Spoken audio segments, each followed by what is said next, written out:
In the autumn of 1943, as the war entered its fifth year, the German High Command began to turn its attention with growing concern to the western coast of Europe. Although the heaviest fighting was taking place in the east, in Italy, and over the skies of the Reich's cities, it was increasingly clear that the Allies would eventually launch a landing in France.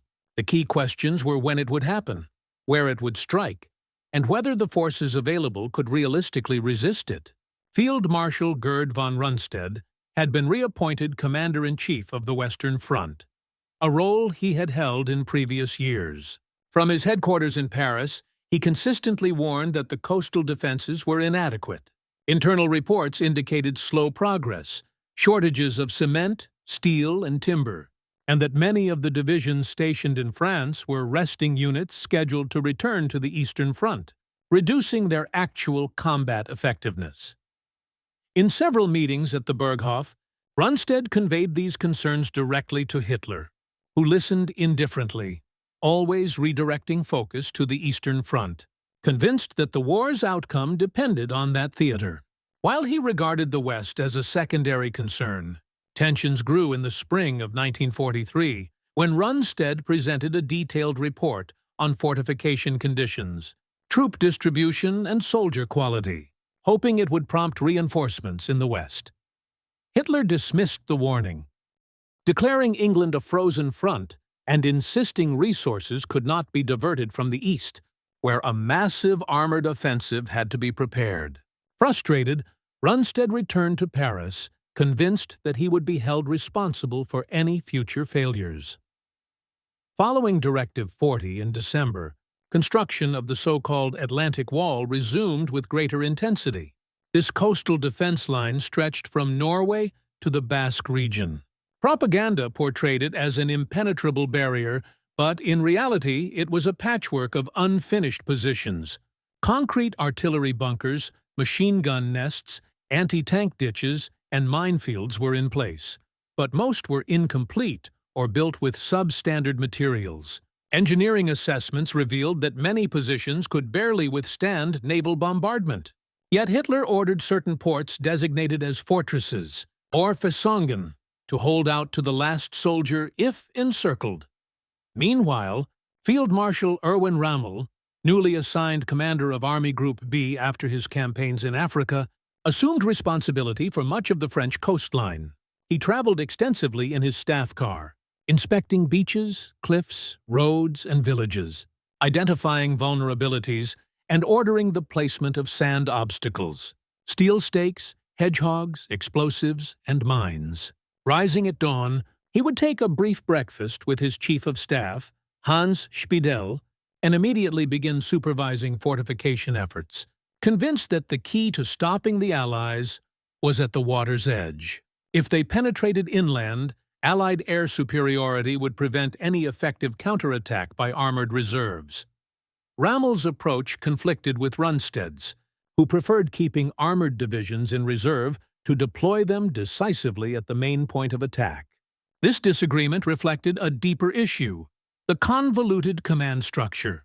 Although Rundstedt was the senior officer on the Western Front, Hitler retained direct control of reserve armored units, effectively preventing any movement without his explicit approval. Meanwhile, life in Hitler's inner circle appeared strangely normal.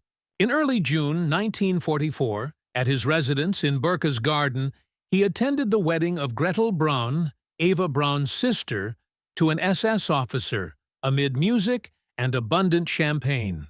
That night, Martin Bormann became intoxicated to the point of collapse, and Hitler, clad in his gray uniform, retired early, confident the Atlantic Wall would easily repel any invasion. Propaganda Minister Joseph Goebbels repeatedly claimed in speeches that the British and Americans would never dare cross the Channel, often repeating, "They say they will come. Why don't they?" For Hitler, a repulsed landing would mean the Western Allies might abandon the war, allowing the Reich to concentrate fully on defeating the Soviet Union. On the ground, commanders were more cautious. Rundstedt recalled Frederick the Great's maxim that he who tries to defend everything defends nothing, criticizing the thousands of troops immobilized in Norway or scattered across port garrisons, which weakened mobile interior defenses. In northern France alone, he estimated 120,000 soldiers were trapped in static positions. Rommel's inspections confirmed similar weaknesses: unfinished bunkers, artillery positions lacking ammunition, rusted barbed wire, inadequately trained troops, and a Luftwaffe unable to control the skies. He therefore emphasized laying mines along beaches and filling nearby fields with obstacles, convinced that the first 6 hours of the landing would determine the battle's outcome. Despite these warnings, Hitler adhered to the Versorgung system and centralized reserves. His written orders forbade retreats and demanded that fortresses hold out to the last round, aiming to halt Allied advances and buy time even at the cost of thousands of German lives. Generals saw this strategy as immobilizing their forces and contradicting the German General Staff's traditional maneuver warfare principles. Between March and May 1944, Rommel intensified inspections across sectors such as Calais, Normandy, and Brittany, speaking with officers, overseeing trench digging, camouflage shelters, and anti-tank gun placements at beach exits. He pressured labor units, including French prisoners, to accelerate construction due to limited time and resources. Internal. OKW reports from Rundstedt and his operations officer Bodo Zimmermann repeatedly highlighted the system's weaknesses and the unprecedented strength being amassed by the Allies in England. Yet Hitler remained convinced the main attack would occur at Calais, believing that the makeshift defenses in Normandy would suffice to repel any secondary assault. By spring 1944, intelligence confirmed the Allies had assembled a massive invasion fleet in England with thousands of ships, aircraft, and divisions poised to cross the Channel. Still, confusion about the exact landing site persisted, as Hitler was convinced the primary target would be the shortest crossing at the Strait of Calais. Observant officers like Rommel noted that Normandy's wide, accessible beaches were vulnerable, concluding that once the Allies established a beachhead, it would be impossible to dislodge them due to air superiority preventing reserve movements during daylight. Therefore, he advocated the idea of confronting the invasion on the sand with direct firing positions on the shore, submerged obstacles that would destroy boats and minefields that would multiply casualties before the first men could organize. His obsession was to transform every kilometer of beach into a death trap. The contrast was stark with Rundstedt, who preferred to leave the armored divisions a few kilometers in the rear and launch a massive counterattack once the enemy revealed its main landing point. This difference of opinion escalated into open conflict between the two marshals, as neither could convince the Führer, who retained personal control of the armored units. The practical consequence was that when the day came, no general could move a single tank without authorization from Berlin. The chain of command in the West was thus divided into 3 levels: Rundstedt as Supreme Commander, Rommel at the head of Army Group B, and Hitler himself deciding on reserves. Furthermore, the presence of SS Luftwaffe and Kriegsmarine units added further complications, as each branch obeyed its own system of orders and did not always collaborate with the army. Internal documents from April and May of that year contain constant complaints about the lack of basic materials. German engineers reported that many bunkers lacked armored doors, that guns were mounted in improvised positions, and that a shortage of concrete made it impossible to complete all the bunkers. In several sectors of Normandy, there was only barbed wire and shallow trenches. While local officers demanded more mines and artillery, RML tried to compensate for these shortcomings with ingenuity. He ordered wooden stakes laced with explosive charges to be placed on the beaches to destroy landing craft, installed so-called Czech hedgehogs made of steel beams, and oversaw the construction of camouflage dugouts for infantry. He also insisted that the station divisions trained to fire directly at ships as soon as they appeared on the horizon. RML's operations diary records statements in which he stated that the first few hours would be decisive, that everything would be decided within that limited time. For him, if the Allies managed to penetrate beyond the sand, the battle would be lost. Rundstedt, on the other hand, he repeated that dispersing forces on each beach weakened the ability to react, and that the German army had always won thanks to its mobility, not by remaining static. Hitler stood firm in his position. He declared several cities as fortresses, including Cherbourg, Brest, and Bordeaux, and prohibited their garrisons from withdrawing even if they were isolated. He also ordered that troops from the Channel Islands not be transferred, convinced that the British would try to recapture them rather than attack another part of France. This decision immobilized tens of thousands of men who would have reinforced Normandy. In the weeks leading up to the landings, German soldiers stationed on the coast lived in unequal conditions. Some units had solid bunkers and abundant ammunition, while others were in open positions with obsolete weapons.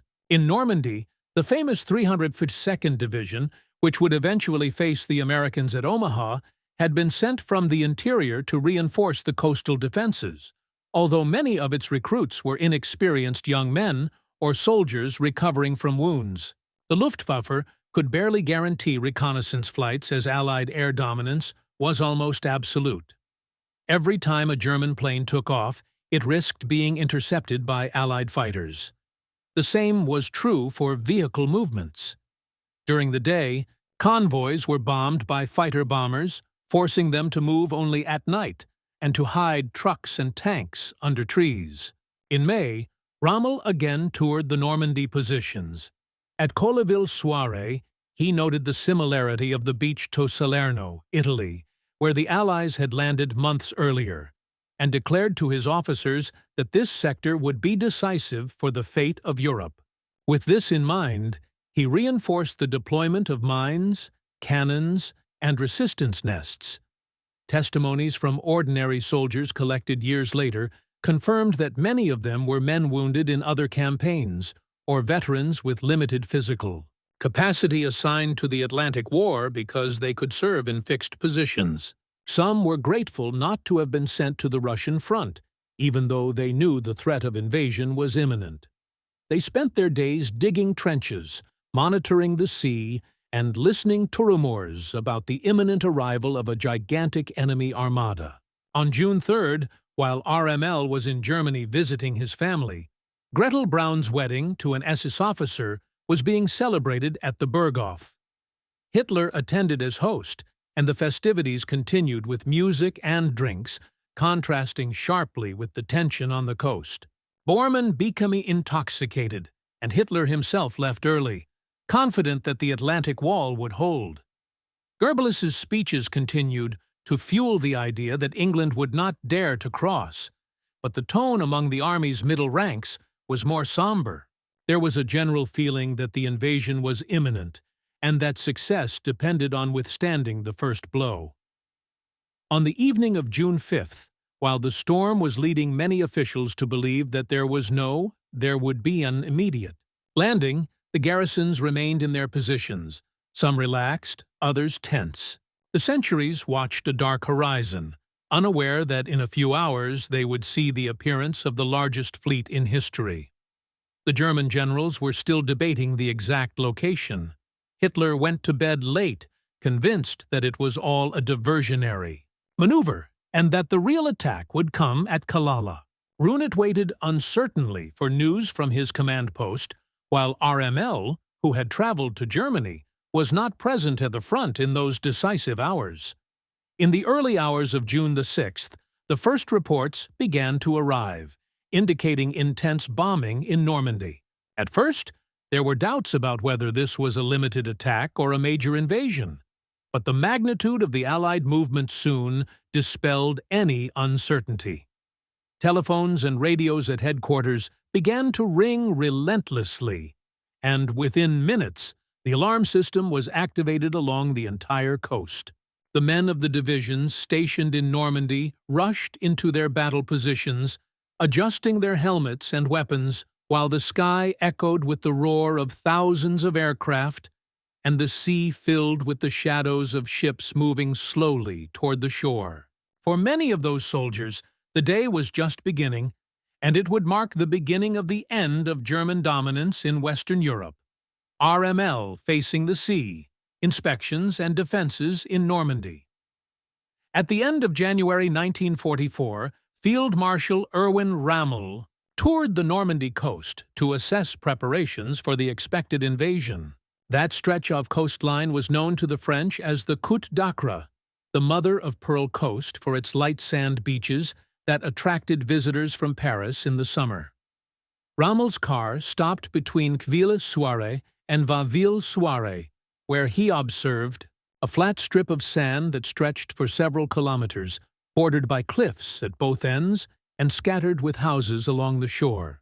Upon seeing the place, he compared it to Salerno, Italy, where the Allies had successfully landed months earlier. He told his companions that this sector must be protected immediately because the fate of Europe could be decided there. The area would later be renamed Omaha Beach and would become the scene of the bloodiest day for the American forces. The German divisions defending that coast, especially the 716th Infantry and the 352nd, were uncertain of their ability to hold out if the offensive was concentrated there.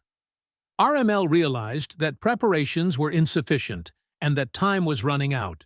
The German field marshal, known until then as the Desert Fox for his campaigns in Africa, had changed his outlook on the war after suffering enemy air superiority on that continent. He was convinced that the same would happen in France, that the EEE skies would be dominated by Allied aircraft, and that any attempt to move reserves in broad daylight would end in destruction. For this reason, he insisted on reinforcing every meter of beach with mines, obstacles, and resistance nests because, in his opinion, the landing should be stopped at the shore itself. For weeks, Rommel made daily trips across Normandy from the western sectors of the Cotentin Peninsula to the eastern beaches. He would rise early, have breakfast with his chief of staff, Hans Spiedel, and then hop in his car to supervise construction, confer with engineers, order new trenches, and review mine laying. He often improvised unannounced inspections, surprised by the slowness of construction or the lack of materials. He ordered thousands of obstacles placed in the sand, from wooden stakes laced with explosives to steel structures known as check hedgehogs. He also arranged for underwater charges to be set up to blow up landing craft when the tide rose. He insisted on multiplying the minefields and positioning anti-tank guns at the beach exits. Every detail seemed crucial to him because his conclusion was that everything would be resolved in the first few hours, and that after that there would be no possibility of reaction. Rommel's position clashed with Rundstedt's, who preferred to keep armored divisions further back to launch them suddenly in a counterattack. This disagreement was exacerbated by the fact that Hitler reserved the right to authorize any tank movement, which in practice meant that Nooney could act quickly without his order. The argument was never resolved, and consequently the defense was divided between two opposing views that ultimately immobilized resources. Locally, officers of the 352nd Division were concerned that their troops were largely young, inexperienced men or soldiers recovering from wounds. Even so, they were assigned to a critical sector that included Omaha, with artillery positions on the bluffs and bunkers still unfinished. The lack of concrete and steel made the work difficult to complete, and in many cases, the guns were protected only by incomplete walls. Testimonies later collected by German journalists revealed that many of the men sent to the Atlantic Wall were veterans with physical injuries or recruits without adequate training. However, because they were in static positions like bunkers or small forts, they were considered capable of carrying out the defense. One example was the Tobuk small circular casemates, in which a single soldier manned a machine gun from a narrow opening supported by a comrade who remained underground, ready to replace him. These structures were scattered along roads and around beaches to hinder the advance of paratroopers or infantry. RML observed with frustration that the Luftwaffe could not secure the skies, and that supply convoys were constantly attacked by fighter-bombers. Therefore, he recommended camouflaging each vehicle, moving them only at night, and hiding ammunition dumps under forests. Fuel shortages were another problem. Many units could barely train with their tanks, and every liter had to be saved for invasion day. During his inspections, Rommel also took note of the coastal towns where he ordered their enforcement of concrete houses and their conversion into firing points. Some villas overlooking the sea were transformed into fortresses with cement roofs, loopholes, and anti-tank guns, creating a network of resistance that was intended to halt any advance. Every bridge and crossroads was attended to with explosive charges ready to be detonated if the Allies managed to break through. RML himself criticized Hitler's speeches to the generals, ironically calling them rays of sunshine that failed to resolve the real problems. However, he never ceased to fulfill his task and seek practical solutions. In the final weeks of May, he redoubled the pressure on engineers and troops, aware that an invasion was imminent. Meanwhile, in Berlin, Hitler remained convinced that the main landing would be at Kalala. This confidence led him to immobilize garrisons on the Channel Islands and declare cities like Cherbourg and Brest fortresses that would resist to the last bullet. Such decisions dispersed forces and limited maneuverability. But Hitler believed they ensured absolute control and prevented unauthorized withdrawals. The reports from the West were increasingly alarming. Rundstedt insisted that resources were insufficient and that the Western Front could not sustain a prolonged invasion. RML pointed out that the enemy had to be stopped on the beach or all would be lost. Hitler, however, maintained his priorities in the East, convinced that the decisive battle lay there. In this climate of disagreement and shortages, the soldiers stationed in Normandy continued digging trenches, laying mines, and monitoring the sea. Some did so with resignation, others with some hope that the invasion might be delayed. But all knew that sooner or later they would have to face it. In May 1944, as the invasion date drew closer, Rommel further intensified his coastal patrols. Each visit pointed out weak points, requested more mines, more obstacles, and more weapons. Even though he knew that German industry could not meet all these needs, military engineers reported that the quantity of concrete sent was insufficient and that many positions remained half-built, leaving the defensive line exposed. Despite the limitations, Rommel ordered that every stretch of beach be strewn with obstacles. Logs sloping toward the sea were laid with mines on the tips designed to destroy landing craft when the tide rose. Iron crosses and concrete blocks were also placed, forming a maze that would force ships to slow down and troops to advance under fire. Each road exit leading inland was provided with anti-tank guns and machine gun nests. Reports from local units describe soldiers spending entire days carrying sandbags, laying barbed wire, and digging dugouts. Many were men recovering from wounds or with little training assigned there because the static positions required less physical exertion than the Eastern Front. However, RML did not consider them useless, as in his plans, every bunker and every trench had to play a role on the front line. The field marshal clearly saw that Allied air dominance would be total. In his conversations with officers, he repeatedly stated that the fighter bombers would prevent any movement during the day, thus trapping the reserves. That was why he insisted that the coastal infantry divisions bear the initial blow. The phrase he used was that the battle would decide in the first hours before the enemy managed to consolidate. Rundstedt's opposition remained. From his headquarters in Paris, the veteran marshal argued that the history of the German army demonstrated that victory was achieved through mobility, not rigidity. For him, concentrating forces on the shore meant losing the ability to counterattack decisively.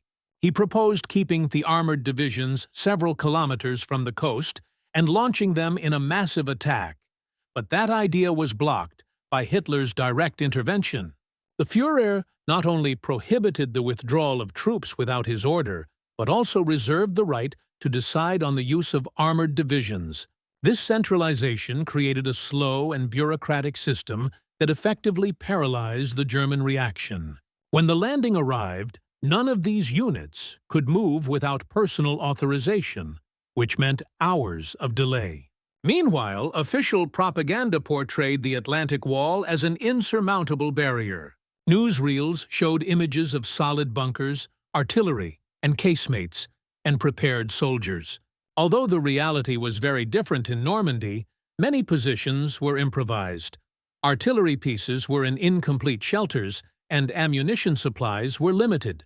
Even so, French civilians forced to work on the construction site confirmed that the deployment was impressive, given the number of mines and obstacles covering the coast. Testimonies collected years later revealed that the soldiers in these garrisons lived with a mixture of routine and anxiety. Patrols watched the coast at night.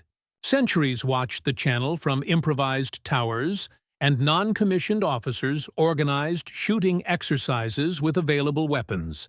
Many spent their time writing letters, chatting, or repairing trenches, knowing that the landing could arrive at any moment. Rommel pressed for an acceleration. In a report, he described how he wanted to see thousands of mines laid every day, and that if the enemy landed, they would find a minefield so dense they could not advance. He also ordered the reinforcement of villages near the coast, converting houses and farms into fortified points. Each building was to serve as both a refuge and an obstacle on the way inland. The fort was enormous, but it failed to transform the entire coast into an impenetrable line. Some sections were well defended with heavy artillery and concrete bunkers, and others were barely covered with trenches and barbed wire. The difference in preparation from one point to another was notable, creating gaps that the Allies could exploit. By early June, Rommel was convinced that an invasion was imminent. However, a storm in the Channel led him to believe that the Allies would delay their offensive, and he took the opportunity to travel to Germany to visit his family. This trip took him away from the front just in the critical hours leading up to June 6th. Meanwhile, Hitler remained confident that the main attack would be on Kalala. He therefore kept divisions immobilized in that area, believing that Normandy would be a deception or a secondary maneuver. This conviction proved decisive, as it meant that the forces in Normandy had to face the landing with limited resources. On the eve of the invasion, the coastal garrisons continued their routine. Some officers organized dinners in nearby villages. Others conducted a final check on their positions. No one suspected that within a few hours the largest armada in history would appear. When the first reports arrived at dawn on June the 6th, the telephones at Rundstedt barracks began to ring relentlessly, and the German defenses went on alert.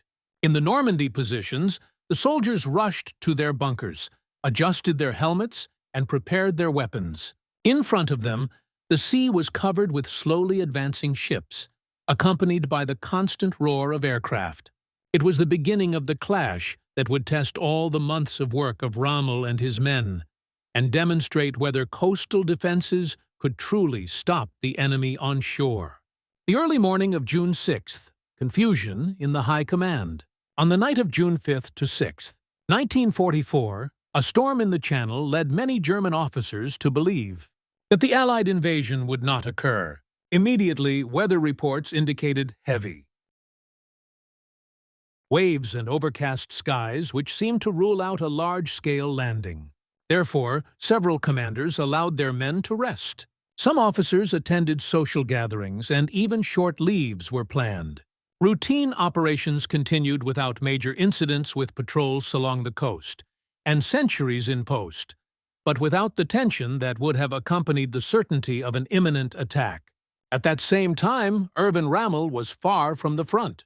He had traveled to Germany to visit his wife and buy birthday presents for his son, convinced that bad weather would delay any enemy operations. In Paris, Rundstedt waited for news from his headquarters, but there were no clear signs that the offensive had begun. And in Berchtesgaden, Hitler had retired to rest after a busy day of minor meetings, confident that the main landing would arrive through Kalala, not Normandy. The dawn brought a sudden change. In the early hours of June the 6th, intense air and naval bombardment of Normandy's coastal defenses began.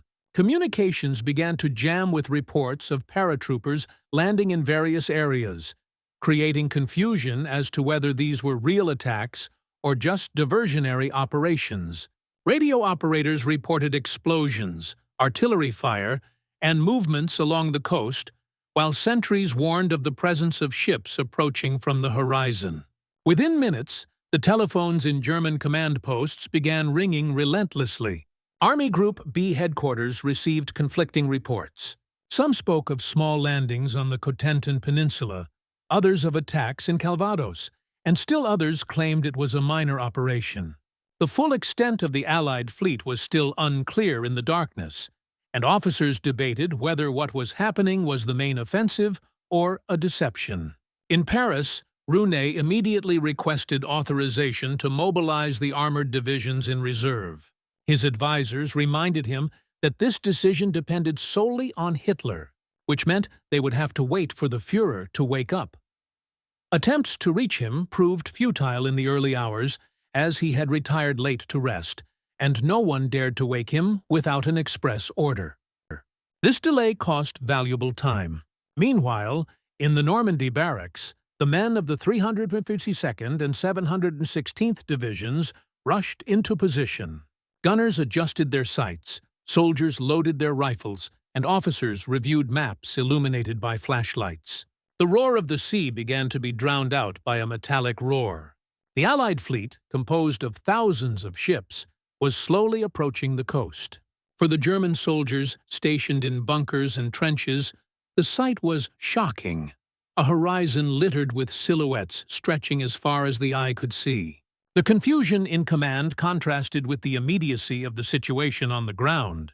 The gunners began firing at the shadows of the ships, while Allied paratroopers continued to fall inside, some deflected by the wind, increasing German confusion. The messages reaching the command centers were chaotic. Some spoke of hundreds of paratroopers, others of simple, isolated groups. Some claimed the offensive was directed toward Cherbourg, others that the objective was Caen. In the early hours of the day, radar and observation stations confirmed that the fleet off Normandy was enormous. However, distrust of the reports led to widespread speculation in Berlin and Hitler's headquarters that it could be a maneuver to divert attention from Kalala. This idea further delayed the release of the armored reserves. The soldiers on the coast had no time for such discussions. In Utah and Omaha, on Gold, Juno, and Sword, the garrisons opened fire on the first landing craft. The beaches lit up with explosions, traces, and machine gun bursts. In some sectors, the bunkers held firm under the naval bombardment. In others, they were destroyed in a matter of minutes. The surviving German officers later recounted that the ground shook as if from an earthquake, and that communications were constantly interrupted by the impacts. In Paris, Rundstedt insisted once again that the situation was serious and that immediate action was needed. His operations commanders tried to sort out the avalanche of reports, but the lack of a clear line of command and the wait for orders from Berlin made a coordinated response impossible. When Hitler was finally informed in the morning, he believed that what was happening in Normandy could still be a secondary attack, and that the real landing would come at Kalala. This interpretation paralyzed the armored divisions during the crucial hours of dawn. Meanwhile, Rommel's men, deprived of his direct presence because the Marshal remained in Germany, resisted with what they had. At Omaha, the 352nd Division's guns fired at the approaching boats, while machine guns swept the beach. At Utah, the defenders watched as the currents drifted the Americans, giving them an initial advantage. At Sword and Juno, the bunkers responded to naval fire with everything they could. Accounts from privates collected years later recalled their surprise at the size of the fleet. Many spoke of a sea covered in ships, low-flying planes, and the constant sound of explosions. Some artillery officers tried to remain calm and give clear orders, but communications repeatedly dropped out, forcing them to take improvised decisions. The German chain of command was caught between hesitation and slowness. Rundstedt pressed for a reaction. Hitler hesitated. Rommel was absent, and the armored divisions remained motionless, awaiting orders. This lack of coordination allowed the Allies to advance at several points, despite initial losses. When Rommel was informed of the invasion of Germany, he hurriedly tried to return to his headquarters. But the lost time was already irretrievable. By then, the battle in Normandy was raging, and the defenders were holding out as best they could, aware that they were facing an attack far greater than they had imagined. As the morning of June 6th progressed, the magnitude of the Allied attack could no longer be hidden. Reports reaching Paris and Berlin confirmed that a massive force had landed in Normandy, supported by an overwhelming number of ships and aircraft. Radars showed incessant ship traffic crossing the channel, and observers described beaches covered with men and vehicles. Despite this evidence, the perception in Hitler's headquarters still held that the landing was merely a diversionary attack, and that the real blow would come later at Callao. This interpretation proved fatal to the German reaction. Rundstedt again urgently requested the use of the armored divisions, but received the same response. The decision rested solely with the Führer. When the movement was finally authorized, the most critical hours of the morning had already passed, and the Allies had managed to establish beachheads in several sectors. In Normandy, the defenders continued to hold out with what they had. At Omaha, the guns of the 352nd Division continued firing from the cliffs, inflicting heavy losses on the Americans trying to cross the sands under constant fire. However, naval and air bombardment destroyed position after position, and communications between bunkers were disrupted. Soldiers reported being forced to improvise, running between half-destroyed trenches and trying to keep machine guns working as the ground shook under the impact. In Utah, the landing was diverted several kilometers from its objective by the currents. This deviation favored the Germans initially because their strongest positions were out of reach, but it also allowed the Americans to advance through a less well-defended sector. The Germans in that area were outnumbered and unable to prevent the invaders from penetrating further inland. In the British and Canadian sectors, the situation was equally chaotic. At Sword and Juno, the bunkers opened fire on the boats, but the Allied bombardment quickly weakened the positions. At Gold, German artillery managed to sink several boats, although the enemy pressure was too great. The German soldiers, those who survived later, recounted that they had never seen such a coordinated attack with ships firing from the sea, planes dropping bombs, and thousands of men advancing at the same time. While this was happening on the beaches, Rundstedt's headquarters in Paris was trying to organize a response. Staff officers debated how to concentrate forces, but the lack of freedom to move reserves made everything futile. When the order was finally given to move some armored divisions, the convoys attempting to advance were relentlessly attacked by Allied aircraft, which completely dominated the skies. Tanks and trucks were destroyed on roads and bridges, further delaying any counterattack. Rommel, upon learning of the invasion, hurried back from Germany. During the car ride, he helplessly watched columns of smoke on the horizon and heard reports that the beaches were already filled with enemy troops. Upon arriving at his headquarters, he found the situation critical and that decisions had been made too late. His belief that everything would be decided in the first few hours was confirmed, and that those hours were already lost. The testimonies of soldiers who fought at the resistance points show the contrast between the propaganda of the Atlantic Wall and reality. Many recalled that their bunkers were destroyed in minutes, that the cannons were silenced by naval fire, and that the artillery could only fire a few shells before being neutralized. Others recounted their surprise at seeing the Allies deploy amphibious vehicles, engineers, and specialized equipment to clear a path through mines and obstacles, something they were unprepared for. The confusion within the German High Command continued. Hitler insisted that Callao remained the primary objective and refused to transfer forces from that sector. This obstinacy kept tens of thousands of soldiers pinned down in a location where no landing would take place, while the defenders in Normandy were gradually overwhelmed. By mid-afternoon, the reports were clear. The Allies had consolidated positions on all beaches and were landing vehicles, artillery, and fresh troops. German units attempting to counterattack were being destroyed by aircraft, and communications between divisions were constantly being disrupted. Rundstedt told his officers that the battle was being lost, but he still issued orders to hold each position to the bitter end. For the soldiers on the ground, the day seemed endless. Many spent hours inside bunkers, under constant fire, the air filled with smoke and dust. Those who survived said they couldn't lift their heads without risking being hit by shells or machine gun fire. The noise was deafening, and the feeling of total isolation was felt as radios were destroyed and telephone lines were cut. By nightfall, the Allies had managed to secure several connected beachheads. Although losses had been high, their superiority in numbers and means was evident. The Germans continued to fight in isolated areas, but the overall reaction capacity was broken. Rommel, assessing the situation, understood that the losses during the morning had been decisive. Rundstedt agreed with this assessment, although he continued to issue orders for resistance in public. Hitler, for his part, insisted that what had happened could still be a deception, which prolonged the lack of a clear strategy. The first day of the invasion ended with the Germans overwhelmed on all sides. The Atlantic War had proven to be more fragile than the propaganda had claimed, and confusion in the High Command had prevented an effective response. For the soldiers who survived on the beaches, June 6th would be remembered as the day the war turned in the West. The Devil's Garden, Omaha, and the Bloody Clash. The beach known as Omaha stretched for several kilometers, bordered by cliffs at either end and with terrain favorable to the defenders.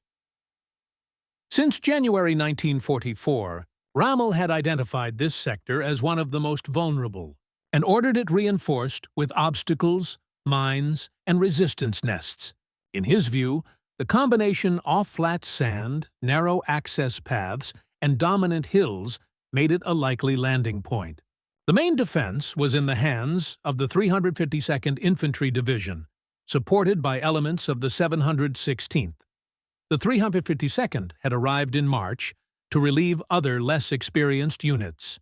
It was made up of young recruits alongside veterans recovering from wounds, many of them inadequately trained. Even so, they were assigned the mission of defending one of the most critical sectors of the Atlantic Wall. The German positions included concrete bunkers with 75 Wehrmacht guns, bunkers with MG-42 machine guns, and small structures known as tow rooks, from which a single man could fire with limited visibility but good protection. Obstacles had also been placed in the sand. Wooden stakes laced with mines, steel crosses, and concrete blocks designed to destroy landing craft. Each exit from the beach into the interior was covered by anti-tank guns and machine gun nests positioned high above the sand. On June 6th, from the early hours of the morning, the defenders watched as the horizon line was covered with ships. The gunners opened fire on the fleet. Although the Allied response was immediate with naval bombardments that shook the positions, the bunkers shook with each impact, and telephone lines were cut one after another. Despite this, several batteries managed to maintain their fire and hit several boats in the first landing attempts. The soldiers in the bunkers described the scene as a hell of noise and smoke. The roar of naval gunfire mingled with bursts of machine gun fire, and the explosions of bombs dropped from the air. The ground was filled with craters, and the air with dust, hampering communication and visibility. The defenders fired relentlessly, aware that every minute gained could delay the Allied advance.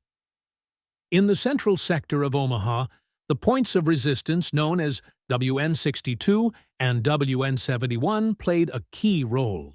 From there, German machine guns had fields of fire that covered much of the beach.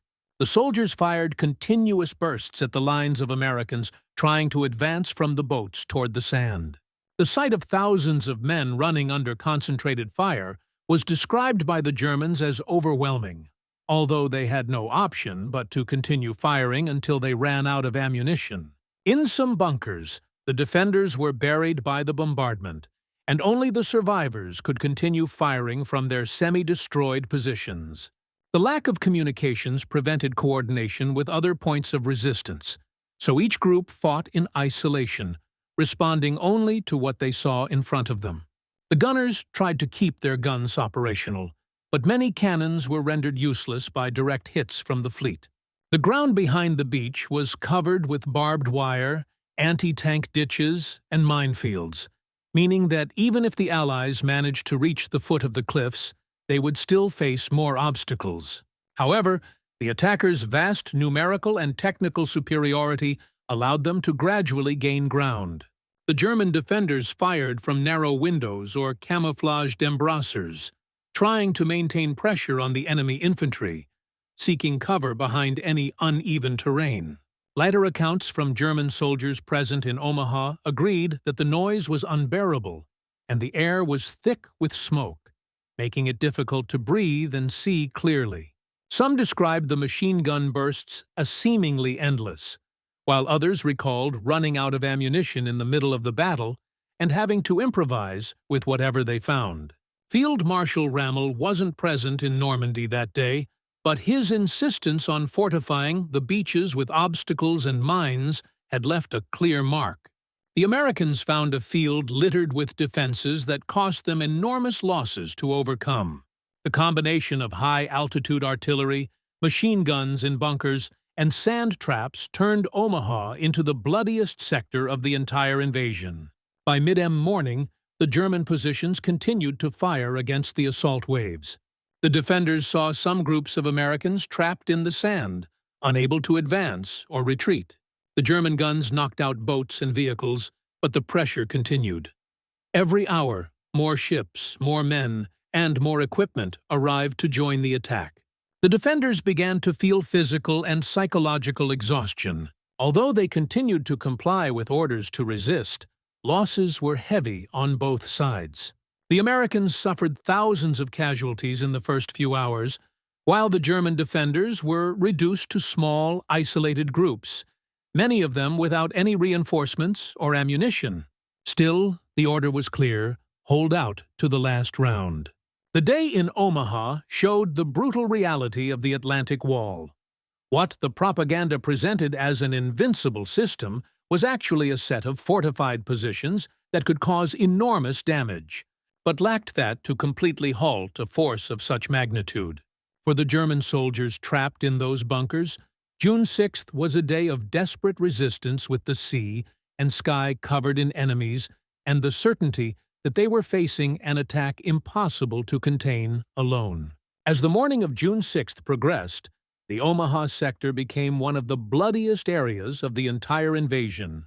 The German defenders, mostly from the 352nd Division, continued to fire from bunkers, trenches, and fortified houses, even as they suffered the brunt of naval and air artillery every minute. The Allied ships' guns pounded the cliff positions and beach exits, sending up columns of smoke that covered the horizon. German soldiers trapped in the strongholds described how the ground shook constantly, as if each impact could bury their shelters. Some bunkers were destroyed by direct blasts, forcing survivors to emerge and fire from improvised positions. Others held partially, but with damage that made it difficult to keep the weapons operational. In many cases, machine gunners changed positions repeatedly, covering different angles until they ran out of ammunition. The crossfire continued to cause enormous losses among the American troops, who tried to advance from the shore toward the cliffs. However, the numerical pressure was overwhelming. More and more boats arrived on the beach, disembarking men, vehicles, and light artillery. The defenders watched as, despite the losses, the enemy groups found natural cover in the craters opened by the bombardment and organized themselves to continue advancing. Key positions such as Resistance Point WN62 remained active for hours, firing at any movement in the sand. There, the German defenders recalled that the Americans advanced slowly, crawling under fire, halting behind scraps of wood or destroyed obstacles. The fighting was constant and exhausting with machine gun fire, hand grenades, and anti-tank gunfire. By midday, the situation was beginning to deteriorate. The Allies had managed to penetrate several sectors and were beginning to scale the cliffs.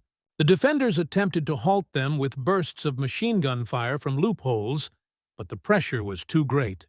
The arrival of Allied engineers with explosives made it possible to breach the barbed wire and destroy fortifications. The Reed, Germans inside the bunkers, later recalled that the smoke and dust were so thick they could barely see a few meters ahead. The physical and psychological strain on the defenders was mounting. The lack of water, food, and ammunition made every minute more difficult. Many soldiers had spent the previous night on alert, and by this point in the day were barely able to stand. Even so, the orders were clear: hold out until the end. Some German units attempted to counterattack in small groups. They launched themselves from inland positions towards the beach, trying to push the Allies back to the sea. However, naval artillery and aviation made this impossible. Every movement in open country was punished with a hail of shells. Counterattacks were defeated before reaching the enemy line. Testimonies collected years later reflect the German soldiers' bewilderment at the magnitude of the Allied deployment. Many claimed they never imagined the fleet would be so large, nor that the landings would be carried out with such coordination. Cannons fired relentlessly from the sea, planes bombed in waves, and boats continued to arrive without ceasing. For the defenders, the impression was that they were facing an inexhaustible enemy, from the wall to the retreat, collapse and retreat to the Reich. After June 6, 1944, the German forces in Normandy faced a situation beyond any previous calculations. The beaches were lost, and the Allies were advancing inland with a constant flow of men, vehicles, and ammunition. The defenders who had survived the first day retreated in disarray, while the armored divisions attempted to move forward. However, enemy air dominance made every movement a risk. Allied fighter bombers scoured the skies around the clock, attacking roads, tank columns, and bridges. Every attempt to move reinforcements ended in aerial ambushes that destroyed the convoys. German officers described how impossible it was to move units during the day because any vehicle spotted was destroyed within minutes. Only at night could progress be made, and even then with extreme caution, using secondary roads and hiding in forests or villages. Field Marshal Rommel, who had returned from Germany after the invasion, toured the affected areas and witnessed the magnitude of the disaster. He reported that Allied air power was so dominant that even heavy artillery could not be deployed without being destroyed. His recommendations insisted that it was useless to hold positions in open fields and that the only viable option was to hold in fortified points or withdraw Tor Group. Rundstedt agreed with this assessment and repeatedly asked Hitler for permission to retreat and form a new line of defense further inland, but was always refused. The orders from Berlin were inflexible. Every meter had to be defended without giving ground. Hitler declared cities and towns as fortresses, forcing their garrisons to resist to the last man. This policy immobilized tens of thousands of soldiers in isolated positions which sooner or later were surrounded and destroyed. The logic of sacrificing entire units to gain time was rejected by the commanders in the field, but no one dared to directly contradict the Führer. Meanwhile, the Allies continued to land reinforcements in numbers the Germans could not match. Within days, the British, Canadians, and Americans had secured beachheads with thousands of vehicles, tanks, and guns. From the German perspective, the Atlantic Wall had failed in its primary function, and a battle of attrition that seemed impossible to win was now underway. Wehrmacht reports indicated that the divisions in Normandy were suffering constant losses. Artillery was destroyed by bombardment. Tanks were knocked out along the roads, and infantry units were being reduced by the day. Soldiers' morale plummeted in the face of the obvious inability to match enemy firepower. Even so, officers maintained discipline and passed on orders to resist. In the Normandy hinterland, towns like Caen were transformed into battlefields. The Germans fortified the streets with anti-tank guns hidden among the ruins and machine gun nests on every corner. However, Allied artillery and aircraft reduced the number of attacks. Entire city blocks were reduced to rubble, forcing defenders to fight among destroyed buildings. The sound of the bombing was constant, and survivors reported spending hours under fire without being able to lift their heads. RML warned that continuing to resist in Normandy would only mean losing men and material with no hope of success. He proposed retreating toward the Seine and reorganizing the defense there. But Hitler rejected this suggestion and repeated his order to hold. For the Führer, every day of resistance delayed the Allied offensive and allowed for their organization of other fronts, even if that strategy cost thousands of lives. The German divisions attempted to improvise local counterattacks. In some sectors, they managed to temporarily halt the enemy advance, but the Allied air and numerical superiority negated any progress. Every time German tanks masked, they were spotted from the air and destroyed with precision. Soldiers reported that it was useless to maneuver during the day, as it only took a few minutes for fighter bombers to appear and devastate everything. The chain of command also suffered from internal tensions. Rommel insisted on adapting to the reality of the battlefield, while Rundstedt pressed for a strategic withdrawal. Hitler, on the other hand, remained convinced that stubborn resistance would exhaust the enemy. This discrepancy generated an atmosphere of frustration among the officers who saw their forces being wasted in an unequal fight. On the ground, the soldiers' situation grew increasingly difficult.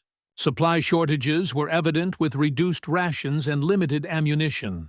The wounded overwhelmed the first aid stations where medics worked tirelessly under enemy fire. Later accounts describe scenes of makeshift hospitals in basement and barns with rows of stretchers and the constant sound of explosions outside. Despite everything, the German defenders held their ground in every village and on every road. The fighting was fierce with ambushes, gun battles in narrow streets, and night attacks. The infantry used every hedge and every wall as cover, trying to halt the Allied advance inch by inch. However, the difference in means was so great that the fall of each position seemed inevitable. The Allies, aware of this advantage, advanced systematically, supported by massive bombardments that devastated the German lines. Columns of smoke could be seen for miles around, and the number of German prisoners increased every day. For the Reich troops, the feeling was that they were being pushed hopelessly deeper into France with no real possibility of regaining by late June. Reports from the German High Command acknowledged that the situation in Normandy was untenable. The divisions were exhausted, the tanks destroyed, and the German Air Force reduced to marginal operations. Rundstedt again requested permission to withdraw and reorganize a more solid line, but Hitler responded angrily, insisting that each position must hold to the end. This rigidity determined the fate of the forces in the West. In July 1944, the German situation in Normandy was unsustainable. The divisions were exhausted, and Allied air power prevented any maneuvers during the day. Every attempt to move tanks or supplies ended in air raids that destroyed entire convoys. German commanders reported constant losses and a complete inability to halt the enemy advance. Rommel again insisted on the need to withdraw toward the Seine, but in the middle of the month, his vehicle was severely attacked by air forces near Lavero, leaving him seriously wounded. His departure left Army Group B without its most esteemed commander at the front. An increasingly exasperated Rundstedt was soon removed as well, replaced by Kugg, who inherited a dire situation. Meanwhile, the Allies initiated a series of offensives that eventually breached the German defenses. Operation Cobra, launched in late July, created a gap west of St. Lopud. German units that tried to resist were overwhelmed by artillery barrages and airstrikes. The remaining infantry fragmented into small groups, unable to stop the advance. The result was the encirclement of Falaise in August. Tens of thousands of German troops were trapped in a rapidly shrinking pocket. The confusion was total. Columns of vehicles clogged the roads. Allied artillery pounded relentlessly, and aircraft attacked without pause. German reports described scenes of utter devastation, with burning tanks, dead horses littering the roads, and soldiers fleeing on foot under heavy fire. The High Command in Berlin ordered a stand within the encirclement, but many officers realized it was futile. Thousands were killed or captured, and the divisions that managed to escape did so disorganized and unarmed, reduced to fragments of their former strength. The defeat at Falaise marked the destruction of Army Group B as a viable fighting force. By the end of August, the remnants of the German army in France began a hurried withdrawal toward the Seine. Units moved under the cover of night, pursued by aircraft and harried by local resistance fighters. Cities such as Paris fell out of German control within days. The hope of holding a defensive line in the west was gone. The retreat continued until the army reached the Reich's borders. The Allied invasion had accomplished what Rommel and Rundstedt had warned about from the start. Once the Allies secured their beachhead, nothing could halt their momentum. For the surviving German soldiers, the retreat was a bitter acknowledgement that the Atlantic Wall had never been an impenetrable barrier, but a facade that crumbled within weeks under the pressure of a far superior enemy.